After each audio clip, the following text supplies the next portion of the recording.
So, after 10 years, I finally beat The Last of Us. Gotta say, it's a pretty good game. I wiped out half the human population with strangulation, and even choked down more than a dozen of zombies, because apparently a fungus-infested zombie still requires a respiratory system to function. Seriously, why can't you choke zombies out? This shit is so weird. This game really makes you feel like a psychopathic strangler, and not gonna lie, it is entertaining to see a main character indiscriminately choke people out. After the 20th takedown, I created a headcanon where Joel actively finds sexual release in his quest to erotically asphyxiate as many post-apocalyptic survivors as possible. But, regardless of the over-the-top and borderline comedic esophagus-constricting violence, you'd be living under a rock to not know about the cultural significance of The Last of Us in the gaming sphere. The game is a 10 out of 10 masterpiece. It's art. It's just like a movie. So, out of a pure dislike for hype, I had given The Last of Us zero attention until the recent PC remake. And after 10 years, I can look at The Last of Us with an unbiased eye after people finally got tired of arguing about how much of an emotional, dramatic masterpiece it is, and also how it's an overrated piece of shit walking simulator movie game. So, let us take a look at where The Last of Us stands in the pantheon of gaming. The game is considered to be one of the greatest modern examples of games as art, and is one of the most critically well-received pieces of gaming media to come out in the last decade. Masterpiece is a commonly tossed around term to describe The Last of Us, and in a lot of ways, I can see why so many people came to that consensus. For one, you have to give credit for Naughty Dog's commitment to production quality. The games they make look fucking crazy.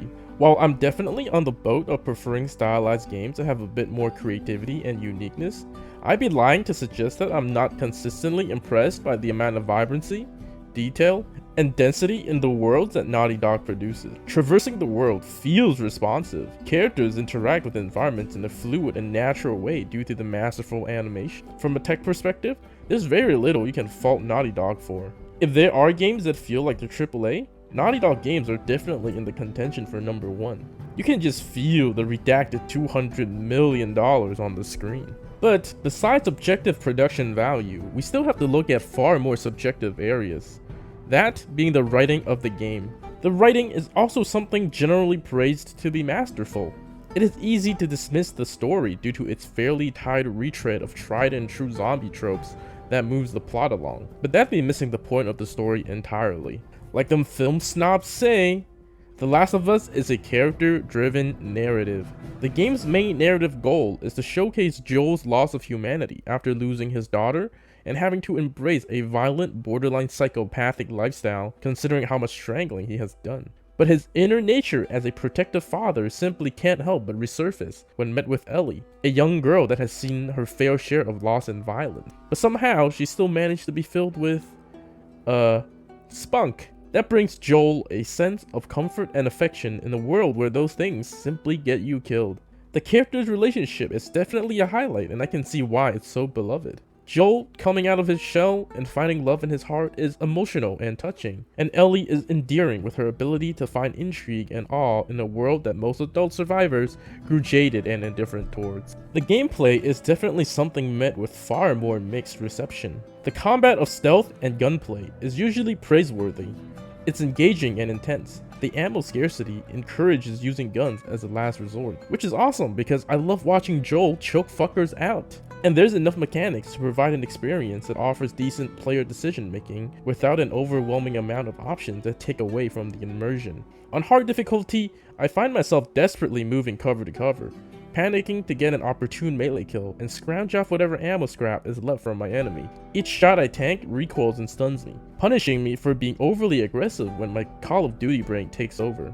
Each shot has to count, and I'm rewarded greatly for nailing heads for insta-kills, since the guns are somewhat unreliable with mediocre handling and body shot damage. Someone more resourceful can rely on plenty of throwable objects to either create a combat advantage or to create a distraction in stealth. When an area is neutralized or perfectly stealthed, I feel a sense of relieving catharsis, knowing I beat the odds with proper planning and patience despite having subpar resources and mediocre equipment. However, the crafted gadgets kinda suck balls. Shivs being a one-time use item didn't feel like a reliable way of creating an advantage in stealth, and the combat-oriented gadgets felt like extra steps for a simple kill. Besides the genuinely engaging and tense combat, the slower-paced puzzles and traversal sections might be seen as momentum killers. There are long stretches of strolling around deserted towns and wilderness with nothing to actively do besides searching for hidden environmental puzzle pieces. These sequences are used for the characters to banter and to take a break from the violence. Looking back at my playthrough, there weren't that many of those sections, and it did feel like a nice break from all the killing. A studio with fewer resources would have made these sections cutscenes to mitigate having to build entire traversable areas as set dressing. So being able to lower the pacing once in a while and letting the player be immersed in manually traversing the world and do a bit of exploration and looting is not especially egregious to me, even though some of it does feel too stretched, like the intro of the game where the main characters crawl through 30 fucking holes, exit the colony, or the intro section to the DLC story where a good majority of it is holding forward and listening to the dialogue. So after looking at all these aspects of the game, where do we see the masterpiece?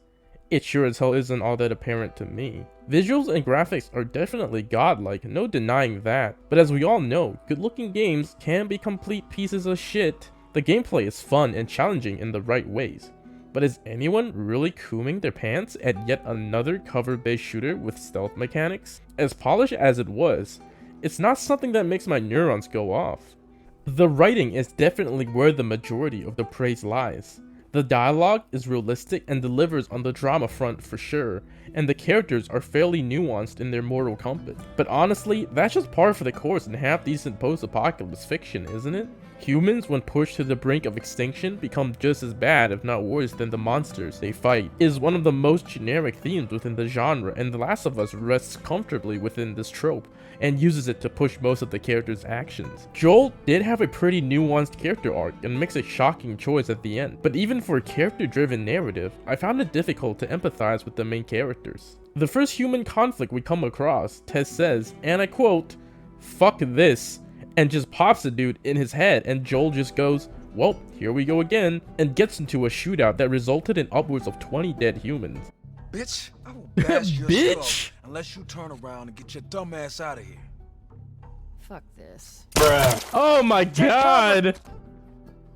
There's not a single scene with any sort of moral dilemma or feeling that he's forced to kill. Joel is so dehumanized that he is ready to kill anyone he comes across if they even look at him funny. Hell, there's several scenes where he gets bored of interrogating with threats and starts killing. That is bordering on comedic with how much of a psycho he has become. He gets impatient and nonchalantly blows out a dude's testicles, then do the same to his brains. Where was the operator? Oh no, not his dick. I ain't got time for this. Why did you shoot his dick? Where? Top floor, the far end. I just shot this guy in the dick twice! Jesus Christ. There is definitely an argument to be made that Joel is an anti-hero not written to be liked, that he's someone who has his heart in the right place, but the circumstances forced him to commit acts of atrocity. Well, I don't know if that's really that good of a vehicle for delivering a blossoming father and daughter relationship, considering both of them are probably better off dead. Literally. Joel is a dead man walking that probably should have ended it all like he wanted to, because he's pretty much a harbinger of death at this point with no positive value for the world. And Ellie should have fulfilled her life's purpose and donated her brain to at least attempt to save humanity. The writing is so incredibly bleak, with every other character willing to end human lives on a whim.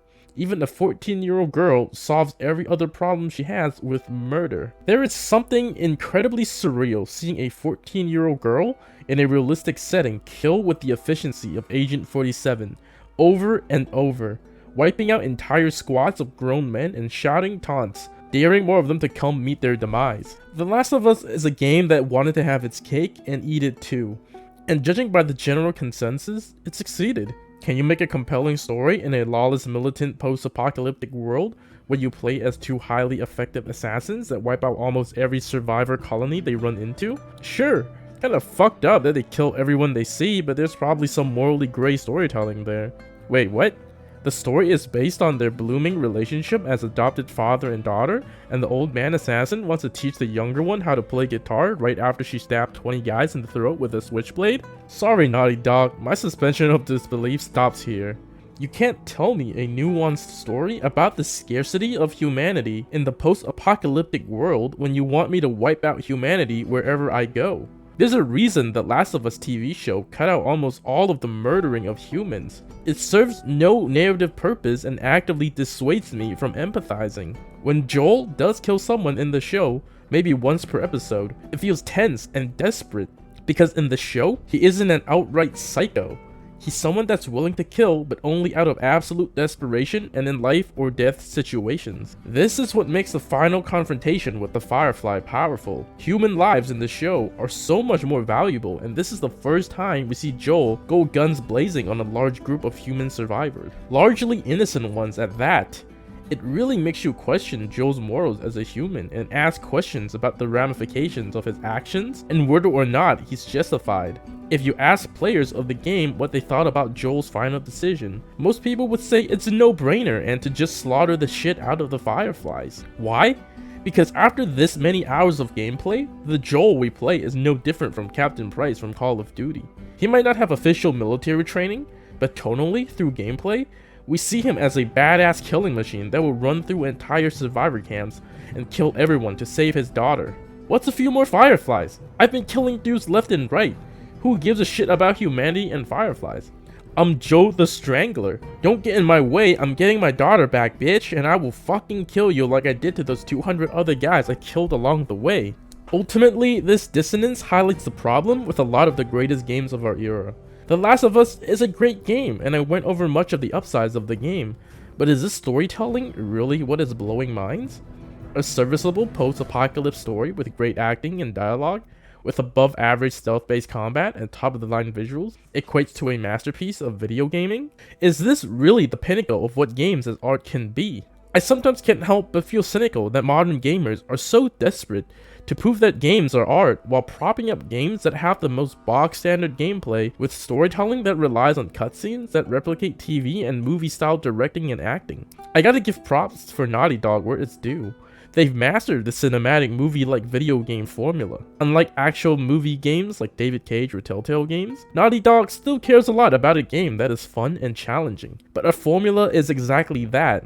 A path with guaranteed success, building off of various predetermined elements proven to be universally liked to create a product that people will buy in mass, enjoy, and get reviewed well by IGN.